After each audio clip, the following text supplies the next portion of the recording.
Hola amigos bibliófilos, hoy toca un acercamiento muy especial a la obra de Tolkien.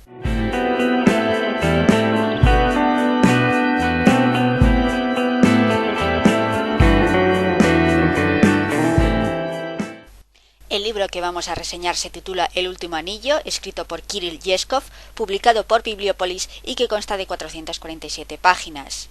Kirill Yeskov es un biólogo especializado en arañas, por cierto, que trabaja en el Instituto de Paleontología de la Academia Rusa de Ciencias y que también ha escrito varios libros, el más famoso de los cuales es este. Un libro que en España se publicó por primera vez en 2004 y que yo había olvidado completamente que existía. Si básicamente yo iba un día ahí por el pasillo y de repente fue como ¡Banzai! Llevo 10 años esperando que alguien me lea. ¿Por qué no me lees, puñetas? A ver, que tengo excusa. Estaba en la Y de la biblioteca del pasillo. En la biblioteca del pasillo solo están los libros que ya se ha leído mi padre o que no se va a leer nunca. Yo qué sé, se me había pasado totalmente de la cabeza hace 10 años. Hace 10 años yo estaba en otra situación completamente diferente. No es culpa mía. Pero al grano, ¿de qué va este libro? Este libro comienza en el mundo llamado Midgard, tras una guerra entre las fuerzas de Occidente, encabezadas por Reynor y Marka, y las de Oriente, centradas en Umbror, en las que han ganado las del Oeste, huestes supersticiosas que han sido dirigidas por un mago y que ahora tienen un nuevo rey que pretende unificar todos los reinos. Pero tras la derrota y la consiguiente carnicería y limpia contra los vencidos, un grupo de supervivientes del bando perdedor van a tener un papel clave en un plan que puede que le dé la vuelta a todo. Como sois perspicaces, os habréis dado cuenta de que los nombres hacen referencia a otros existentes en otra obra muy conocida de Tolkien, y es que este libro es una parodia del Señor de los Anillos, de ahí el cambio de los nombres, pues aunque es una exigencia del copyright, es también una forma de desligarse un poco de la obra original, de dar a entender que los verdaderos nombres son los del libro de Yeskov, además de ser un juego para los lectores que tenemos que averiguar a quién o a qué hace referencia cada nombre. Esa es una de las partes más divertidas de esta novela. La otra es ver en qué cambian las cosas. El último anillo parte de la premisa de que El Señor de los Anillos no es solo un relato falso y mitificado de los hechos, sino que además es propaganda élfica. Sí, amigos, Yeskov en esto sigue más a Pratchett que a Tolkien. Los elfos no son buena gente, y es muy gracioso ver cómo de bien funciona y lo lógico que resulta que todo lo ocurrido en El Señor de los Anillos sea un plan de los elfos para mandar. También, como admiradora de Tolkien, me encantó ver cuáles son los cambios, que Saruman no es en realidad malvado, que Altagón es un cabrón con pintas, que Éowyn... Oh, sí. Por si os preocupaba, Éowyn y Aramir están en este libro, y como cualquier fan, Yeskov también los considera OTP, como cualquiera que haya leído el libro original, porque no conozca a nadie que no lo haga. Lo más gracioso de ver a los fans de las películas del Señor de los Anillos que no se habían leído los libros eran sus discusiones sobre si era mejor pareja Aragorn-Arwen o Aragorn-Éowyn, y yo riéndome para mis adentros pensando, pero si quien gana es Faramir.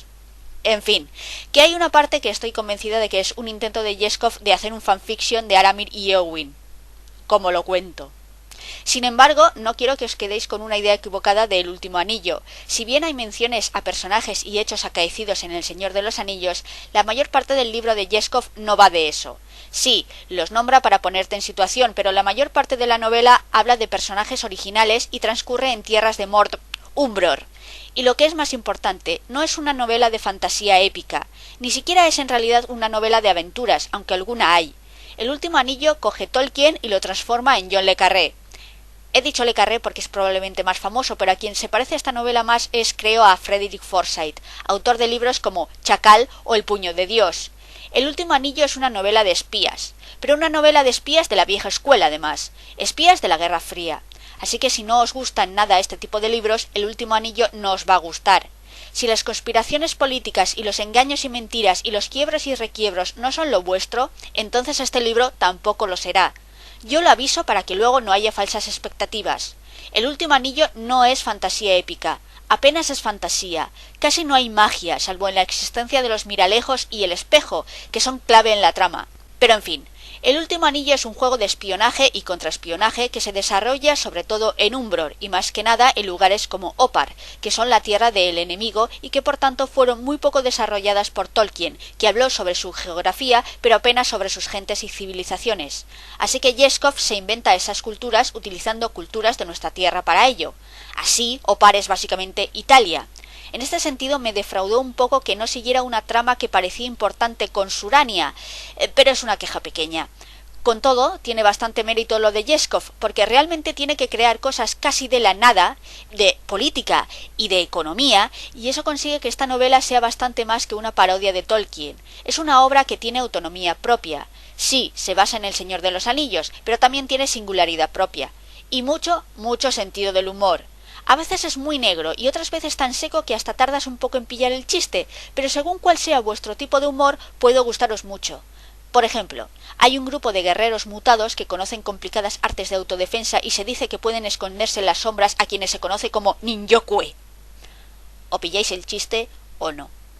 También he de decir que en algunos momentos Yeskov deja al descubierto ciertas inconsistencias en la obra de Tolkien. Por ejemplo, aparece uno de los espectros que conocemos como espectros del anillo y explica que eso del anillo único era un subterfugio para despistar a Gandalf e intentar detener la guerra. ¿Por qué si no iban los espectros a aparecer como sí mismos e ir por toda la comarca preguntando por los Bolsón y llamando de paso la atención de todo el mundo si lo más fácil de haber querido conseguir el anillo es disfrazarse o contratar a alguien para que lo robara en secreto? ¡Madre mía! Es verdad. En fin, que a mí me gustó mucho El último anillo y me lo pasé francamente bien, pero por supuesto no lo leáis si no os gustan las novelas de espías. Tampoco si sois devotos de Tolkien que no soportan que le cambien ni una coma a sus obras y odiasteis las películas por ello. O si lo que queréis es leer un libro de fantasía épica. O si lo que queréis es, yo qué sé, leer un romance entre una mangosta y una escobilla de baño, porque entonces no. Esta novela es una parodia del Señor de los Anillos que consigue darle aún más una naturaleza mítica a esta obra y que trata de hablar de cómo la historia siempre la escriben los vencedores. Os dejo con un extracto del libro para que entendáis lo que quiero decir. Esta es una conversación entre Saruman y Gandalf que ocurre en la página 23. ¿Sabes? Los que actúan movidos por la codicia, por la sed de poder, por el orgullo herido, todos esos no me dan tanta pena, por lo menos les remuerde la conciencia, pero no hay nada más terrible que el idealista de mirada limpia, dispuesto a ser el benefactor de la humanidad. Es capaz de cubrir el mundo de sangre sin torcer el gesto. Estos tipos adoran por encima de todo una frase. Hay cosas más importantes que la paz y más terribles que la guerra. Seguro que a ti también te suena, ¿no? Asumo la responsabilidad, Saruman. La historia me absolverá. Ah, eso sí que no lo dudo. Esta historia la escribirán los vencedores, que combatirán bajo tus banderas. Aquí tienes una receta infalible. Hay que hacer de Umbror el imperio del mal, deseoso de esclavizar toda Midgard, y convertir a los pueblos que lo habitan en seres fabulosos que van por ahí montados a lomos de hombres lobos, alimentándose de carne humana. Pero no estaba yo hablando de la historia, sino de ti. Permita que insista en mi pregunta inoportuna sobre esas personas en las que está depositado todo el saber de la civilización de Umbror. No cabe duda de que habrá que aniquilarlas, no en sentido figurado, sino estrictamente literal. Hay que extirpar el mal de raíz, si no, esta aventura no tendría ningún sentido. Hay otra cosa que me interesa. ¿Tendrás el coraje de intervenir personalmente en esta campaña de limpieza? Quiero decir, ¿vas a cortarles la cabeza con tus propias manos? No dices nada. Siempre hacéis lo mismo los salvadores de la humanidad.